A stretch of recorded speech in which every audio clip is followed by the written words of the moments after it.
This is day 3 of understanding the ins and outs of business models.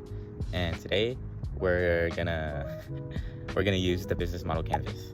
Now, if you don't know what the business model canvas is, it's basically these like 9 main parts of like a business model to see, just to basically like realize your idea visually and see how it'll work. I'm gonna try to apply the things that I learned from business model canvas to an actual business like YouTube, which I'm sure has been done multiple times, but I'm doing this to try to fortify my understanding of business model canvases. First category is customer segments, which is basically the people you're providing value to. So basically your target audience. And I'm pretty sure YouTube's target audience would be, of course, people like me, content creators, because we're the one who get paid and we're also the one who pay them. And the viewers, of course. And then they also have advertisement. The thing I want to talk about is value propositions, which is the value that the business provides. And I think what YouTube provides is obviously all the videos that provide education. Of course, YouTube allows you to make your own videos. And then I would also say some of its value comes from things like its subscriptions, like YouTube Premium, that it offers like an ad-free experience. And then other things like the fact that YouTube is pretty much global.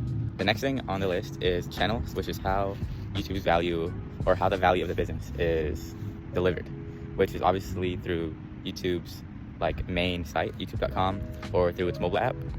Also have things like customer relationship, which YouTube does by having automated services for content creators, and like they give those subscriber plaques for certain content creators who reach like a certain subscriber amount. The next thing would be key partnerships, which I think kind of intertwines with customer segments because its customers are its key partners. So that would mean content creators, businesses or advertisers, maybe even things like music creators can be another option. Relating to key partnerships, we have key activities, which the simplest way I would explain it is like improving upon the value that you give. I can do an example of like YouTube Shorts, which like just came out like 2 years ago maybe, and that would be considered key activities. Or things like content moderation, which is like moderating which content is like put up for the audience to see faster. From that, we have key resources, which are kind of the things that help you do the key activities. So I would say like technological infrastructure. Now we have cost structure, but a few examples I would say are paying the content creators, maybe things like paying for advertising, or just like the cost of keeping YouTube up in the first place, or the cost of paying employees. Last but not least, we have revenue streams, which is just the way the business makes money.